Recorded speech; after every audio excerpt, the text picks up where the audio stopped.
I don't pretend to be extremely religious, but I think I'm a very spiritual person, and I kind of carry it with me, and I hope that those feelings are then somehow transmitted into the bead. Vangie Collins may look like your typical artisan. She makes glass beads that stun with their precision, colors, and creativity. But Vangie is an artist that had a calling, and now many of her customers are turning to her for more than just a pretty bead. She made for me a bead for my daughter with the remains of my Rottweiler, who we lost 4 years ago. My husband started this for me 3 years ago, and I thought, what a beautiful way to complete my bracelet.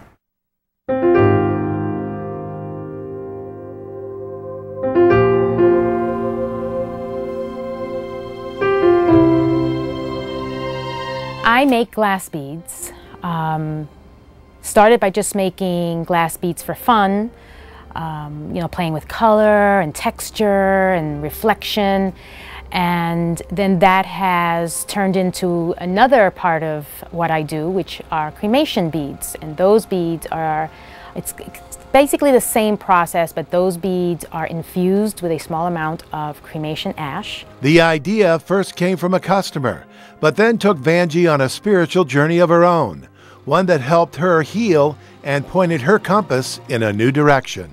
I experimented. I had some of my dogs, a small amount of her ashes, and so I started to experiment, made my own beads, and it was so cool and so awesome.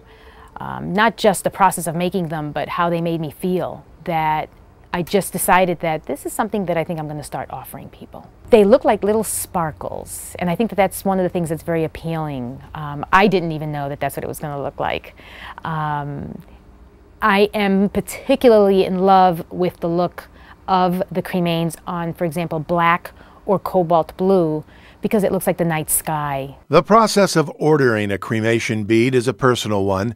Vangie works closely with her customers, or as she refers to them, friends, getting to know them and the deceased before sitting down at the flame. She started asking me personal questions about him, what his hobbies were, a little bit about where he grew up, what he enjoyed doing, things of that particular sort. And little by little, the conversation just rolled into the actual creation of the bead. I was concerned that she really wouldn't know or understand our love and everything he meant to me and everything he brought to the world before he had passed away.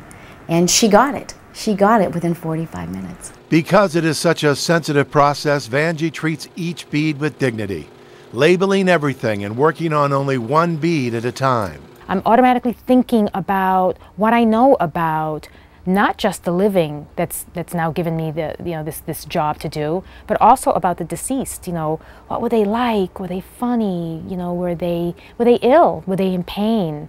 But I really like to focus on the happy thoughts and the joyful moments, because I think that somehow translates, you know, into that within the bead. And it isn't just the cremains in the final bead that make people feel their loved one is near.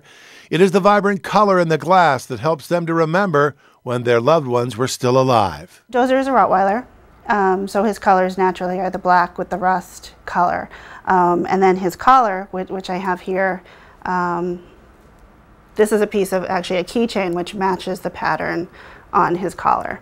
So this is what we used for the bead colors. I shared with Vangie that this is the man 24 years ago that I fell in love with, and this is the man that I lost and that I will always cherish.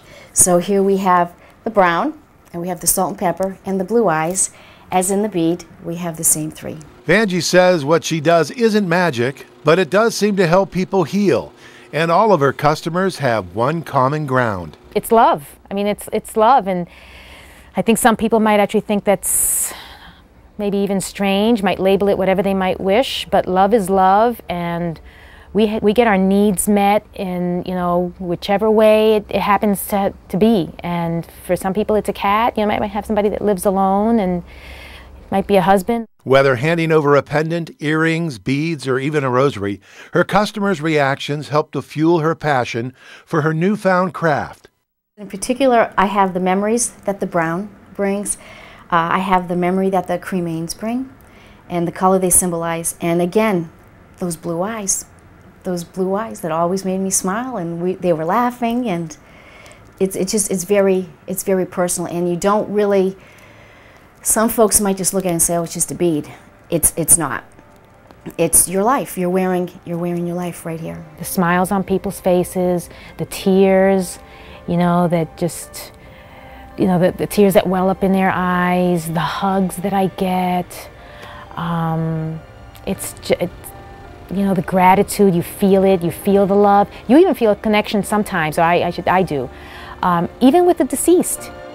I feel like I am doing what I'm supposed to be doing right now.